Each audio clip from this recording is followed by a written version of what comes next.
Sobra-sobra po kami nagpapasalamat. Thank you, Lord. Thank you so much po sa inyo lahat, mga kasani.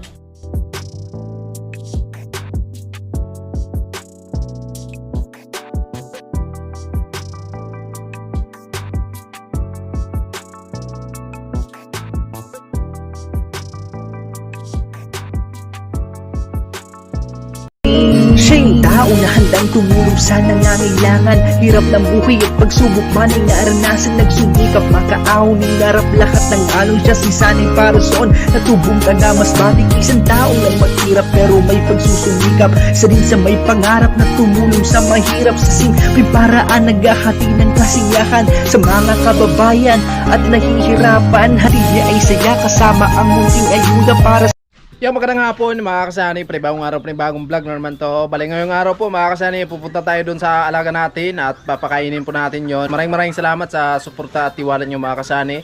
Especially kay Ma'am Lucky Lady and Kuya Obet and Ate Erlinda. Ayan, ingat po kayo palagi. Si Kadambalang magbalik ng maraming blessing po sa inyo.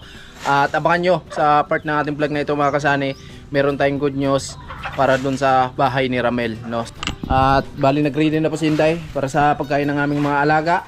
Yan, salamat kay Ma'am Lucky Lady, tapos kay Ate Erlinda and Kuya Obet. Kay Ma'am Lucky Lady to.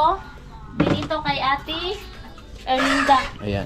So kanina pala, nagpaigib kami mga kasani at dinala ko po yung isang drum doon para hindi mahirapan si Inday mga kasani kasi kung walang tubig na stock doon, so kailangan niya pang magdala ng tubig galing dito sa bahay, no? Kaya dinala ko na po yung isang drum doon para ma-stockan ng tubig. So, bali ni dati, ayoko sa lahat talagang magpaigib dun mga kasani kasi nga, syempre, kaya ko naman. So hanggang ngayon kasi, dati kasi pag May na, tag-ulan na yun eh. Pero ngayon, hanggang ngayon wala pang ulan dito. So akala, pag tag-ulan na, meron na ang tubig yung puso. akala namin tuloy-tuloy na po yung ulan dito. Eh kaso wala, no? Akala namin makakaroon ng tubig yung puso namin dyan. Eh kaso ngayon po, dahil maraming nag-iigib, talagang naghihibas po yung puso. Hindi naman asin talaga na nawawalan siya ng tubig. Meron ka namang makukuha kung hindi ka maunahan ng mga taga rito. Madaling araw pang Madaling araw yung iba nag-iigib na dyan, lalo na pag may klase po sa school. Bali nandito po yung mga alaga natin. Mamaya i-update natin yan. Papakita ko sa inyo mga kasani yung mga alaga nating kambing. Ayan. So papakain tayo ng mga alaga ni Inday. At sinamahan ko na lang siya dito. buti na, umulan kahit paano, paunti-unti. Oo, nabubuhay yung mga damo, no? Nabuhay. Dati tuyo talaga to dito eh. Kambing pala mga kasani yung kulay, itim na may puti. Malapit na pala mga anak yun, no? So pinakawalan lang namin para makakain siya ng maayos. Yung isa, yung malaki, yun lang yung tinali namin. Pero umuwi siya tuwing hapon yung itim. Hindi naman yun lumalayo, dito lang din sana. Oo, good news.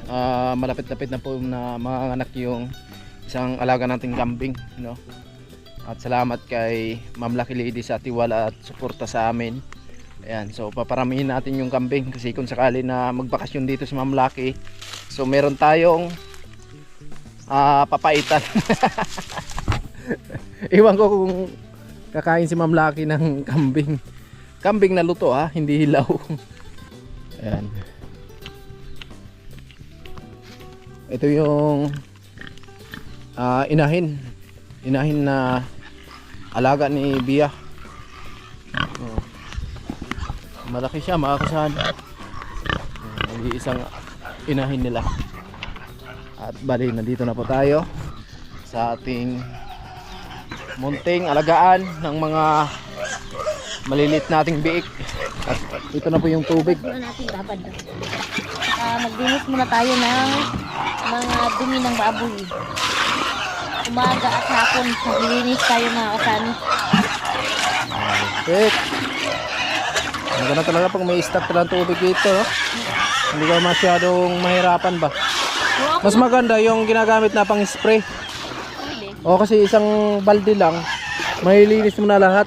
Kasi kung tabo-tabo lang yung gagamitin natin, so magastos sa tubig. Maganda yun, spray lang.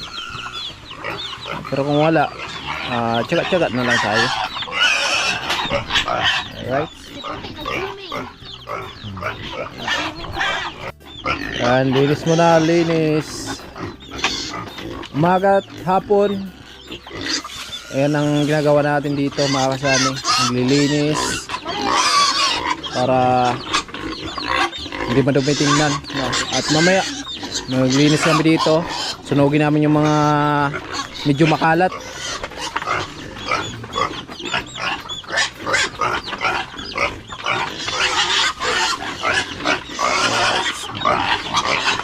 Simpleng kulungan ng ating mga alaga.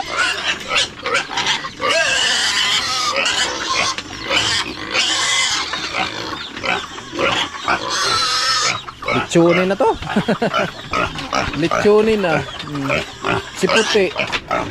Ito kay Ma'am Lucky to. Itong ko na to, part na to. Si puti, ayan.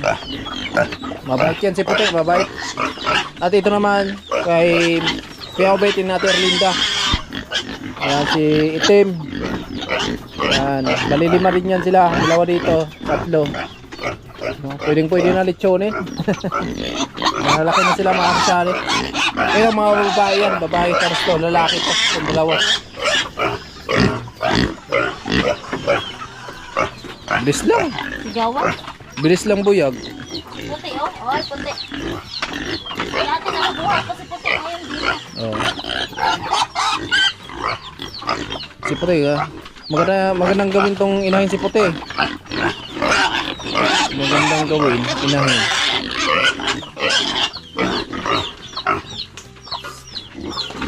Oh, ligo na. Nag-iingay si puti. Ito yung apat oh. Pwede sali yung isa dito. Oh, mag-aaway yan. Nang-aaway kasi si puti. Nangaaway na sa puti. Kaya hindi namin nilipat yung isa dito, mga kasama. Niyana namin siya na mag-iisa dito. Kawawa. Mas malaki kasi siya eh. Baka mamaya pabugbugin lang. Yan na, kain na kayo. Okay na, kain na.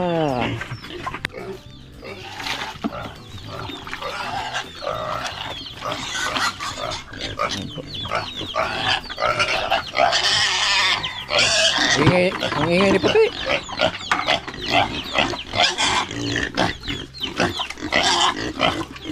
Ayan na. Kain na. Sawa ka talaga dyan kasi wala kang kaagaw. May nangangagat ah.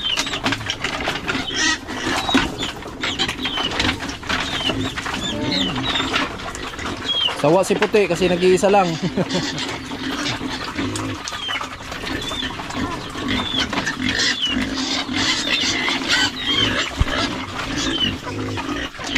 Mamaya na kayo. Isa lang si puti.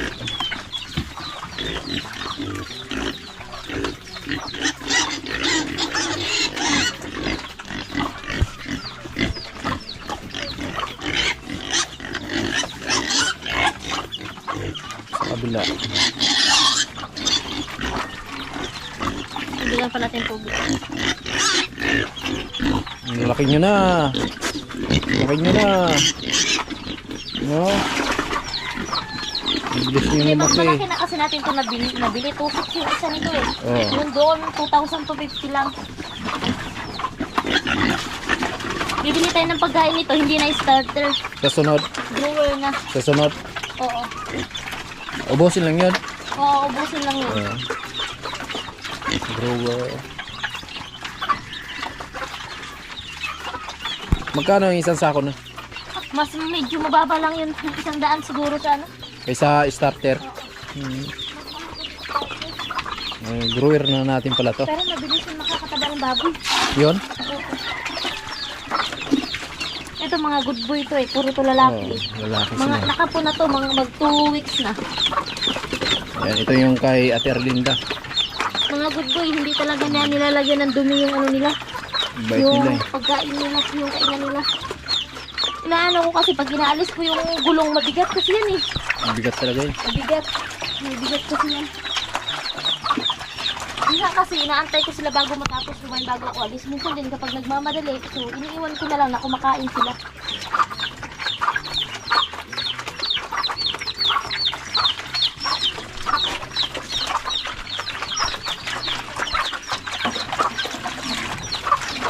Puti. Tingnan mo, nag-aaway na dito. Si Puti, walang kaaway. Wala yung kaaway. Wala yung kaagaw eh. Pero kung lagyan mo ng kanyan, bigyan mo ng kasama, wala eh, binubugbog talaga ni Puti. Kawawa kasi. Kawawa lang yung isang nilagay natin dyan nung nakaraan. Sinira nga ni Puti yung ano. Dingding, ay yung sahig.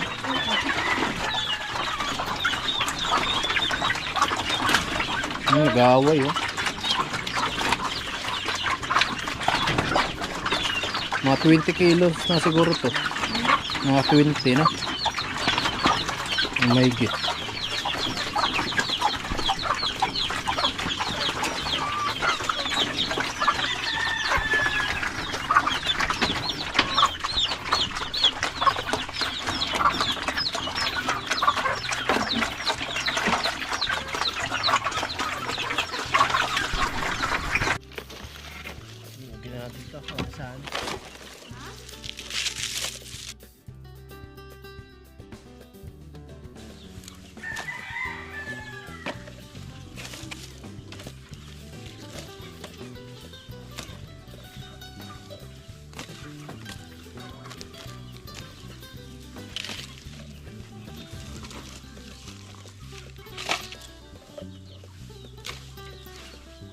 Ay, nagwalis si Inday mga kasani para malinis na dito at sunog natin yung mga pwedeng sunugin, yung mga natuyo na.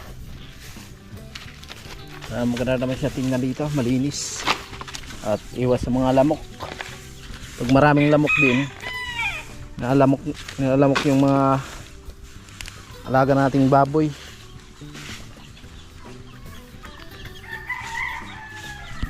Sintay.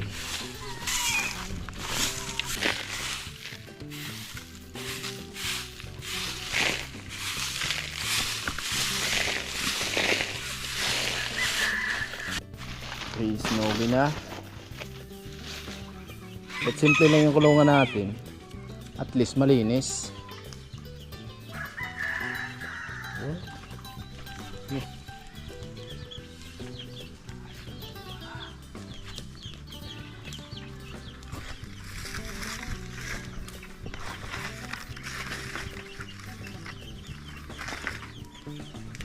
Okay, busog na sila.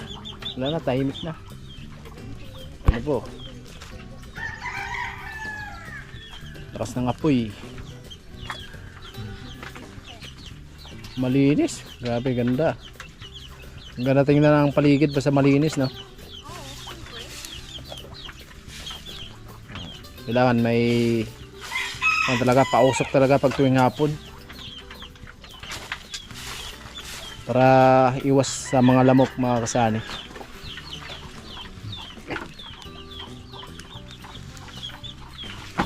Presko dito magtambay pag ganitong oras, no? Tapos magdala ka ng duyan. Magduyan ka dyan sa mga dwarf na yan. Ano, yung buong paligid dito mga kasani. Alright. Mga busog na yung maalaga natin. Ano sila, oh? Si Puti, oh. Talagang mestiza talaga si Puti pag tinitingnan natin sa camera. Yung dalawa, ay yung lima. Ayan, oh. Sa lima na to, isa lang yung ibang kulay dito. Yun na. Ayan, nandito pa si Inday makasama sa likod. Pusukan niya dito para yung usok po ay papunta dito sa kulungan.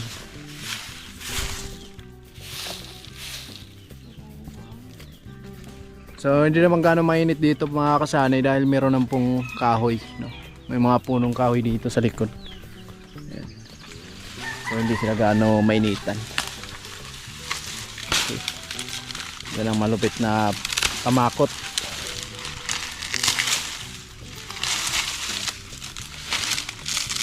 Sali mo na din to.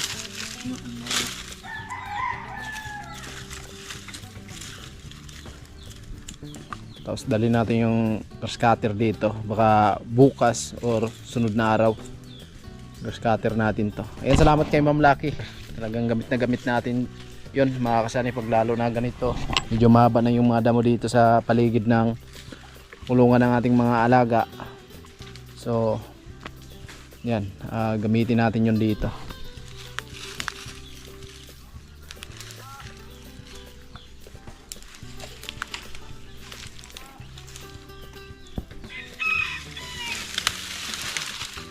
Sabi naman yung ano, ito. Baliktad nga. Kanina, papunta doon. Ito, papunta dito sa kulungan.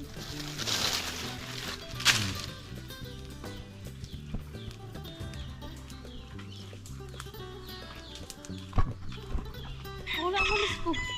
Baka nasali mo na. Ayan na.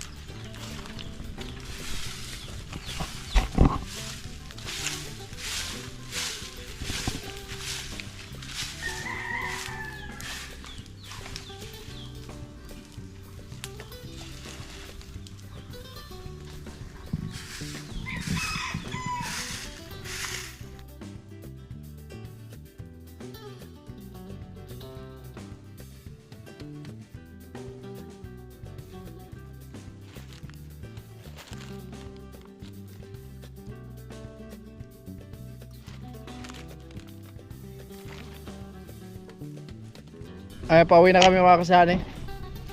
Si Gio, kasama natin. At nandito po yung alaga namin na kambing. Ayan. Si Tim, andyan lang yan mga kasani, babalik yun.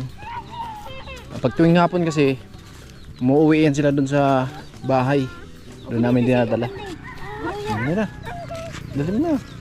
Asan si Tim? Ah, andun na yun. Nauna na yun. Gusto niyang mahawak sa tali. Wala, hilain mo. Wala pala nakapagpasunod. Malaki. Buntis na ata to. Sa palagay mo, buntis na?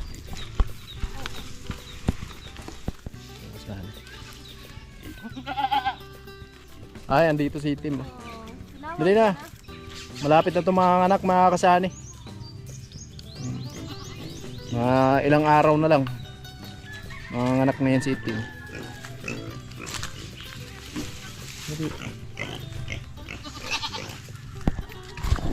Ayan, painumin natin to. Oh, Tom. Inom na, inom.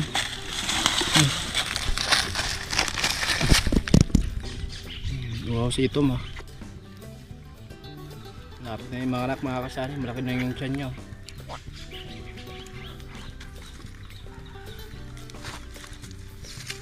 Inom.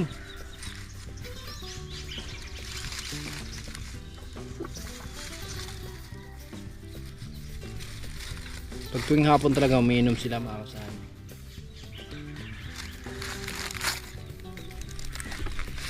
Ayan o. Ayan dyan o.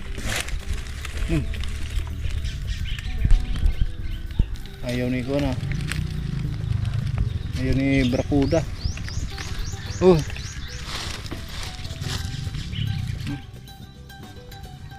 Ayaw. Ay mga kasani, andito tayo sa bahay ni Ramel. Ayan. Nung nakaraan na nag-vlog ako dito, hindi ko napansin na malinis na pala buong paligid ni Ramel. Grabe no? Busy lang talaga kasi si Ramel. Oo, busy lang talaga. Pero sinabi niya sa amin na pag matapos na talaga itong bahay nila tapos wala siyang ginagawa, lilinisan niya daw talaga kahit iba na yung may-ari doon. Lilinisan. Oh, mas maganda talaga na malinis talaga ang buong paligid. Anong nakaraan po may napansin dito, yung sa sanay pa natin dito sa likod mga kasani. Dahil po kulang tayo ng sanay pa dito kaya hindi pa natin na kabitan yan mga kasani. Meron kaming sanay pa dyan, isa na lang po yan. So kulang ng dalawa, tapos flashing. Kailangan din natin flashing dyan para sa ganun ay malagyan na natin, no? So ayan, kasi kulang po yung budget natin para dyan. So kung magkakaroon po kami ng another budget dyan, so makakabitan po natin yan mga kasani, no? At syempre dito naman sa bintana, At abangan nyo mga kasani kasi good news para sa mag-asawa. Congrats sa kanila ni Ramel. Kasi ayan, sa wakas ay magkakaroon na sila ng bintana at maisasara na po to. At abangan na lang po natin yung update dito para sa nag-aasimpul ng bintana sa bahay ni Ramel. No, so ayan. Ayun si Inday mga kasani. So, meron akong sasabihin sa inyo mga kasani kasi merong blessings. So, thank you so much po, and unang-una thank you po kay Papagad. Thank you po sa mga sponsor na nagtitiwala po sa amin, and thank you so much po. At syempre mga kasani, maraming salamat kay Kuya Obet and Ate Erlinda. So, si Kuya Obet and Ate Erlinda ay nagpadala po ng 9,230. Pero dito po mga kasani sa 9,230, kukunin ko po yung 3,000. 1, 2, 3. So, kukunin ko na po yung 3,000 kasi yung 3,000 po is meron po itong paglalaanan. So, ito na lang po is 6,230. So, ito pong 6,230, kung naalala nyo po yung nakaraan pong linggo na nagpadala po sila ng 7,000 para po sa down payment sa bintana dito kay Ramil. So, ayun nga, hindi nanghingi ng down payment yung gagawa sa bintana. So, nagpadala ulit si Kuya Obet na Ate Erlinda ng 6,230 kasi yung babayaran po natin lahat mga kasani sa bali 4 na bintana is 13,230. So, ito na po yung pang fully paid na ano. Kasi nung una meron ng 7,000, then ito yung 6,230 para po kompleto na po siyang 13,230 para po sa bintana. Para po pag naikabit po yung bintana, so mababayaran na po natin ng fully paid yung gumawa. Kaya thank you so much po Kuya Obet and Ate Erlinda, at syempre sa dalawang bibi nyo po. Ayan, si Papagad na po ang bahalang magbalik sa inyo ng maraming blessings, at ingat po kayo dyan palagi. So, andito tayo kila Ramil. Ayan sila si Ramel tapos si Tiri. Ayan, kamusta kayo? Hello po mga kasani. Okay lang po mga kasani. Yan Ayan. po sa inyo lahat. Gandang hapon. May napansin ako dito sa bahay nyo eh. Lalong gumaganda yung buong paligid. Malinis na. Ngayon ko lang napansin eh. Linisan lang konti Oo, lang naman grabe. Lupit. Para maganda na talaga, no? Liwanag na pati doon sa likod. Lalo na pag natapos talaga lahat.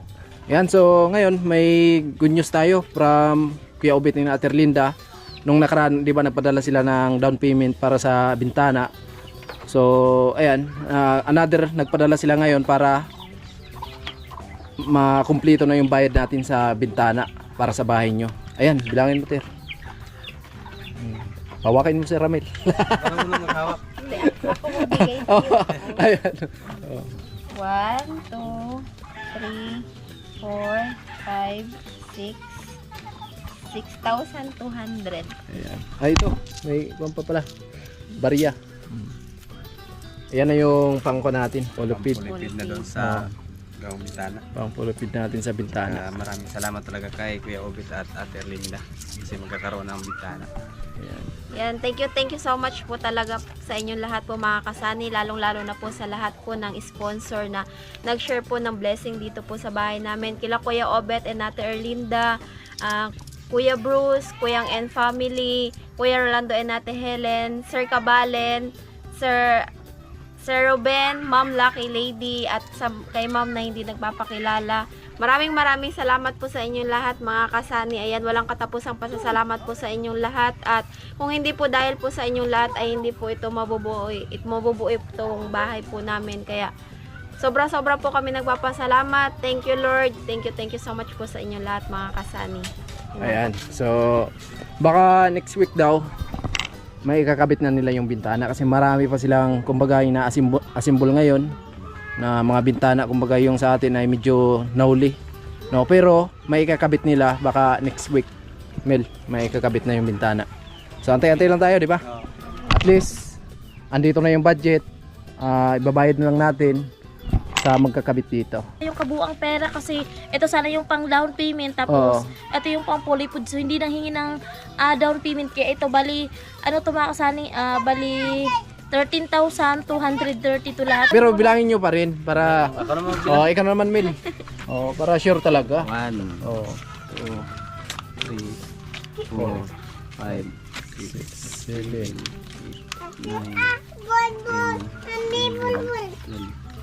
13, 200. 200 tapos may barya pa. 30. 30. Ayan.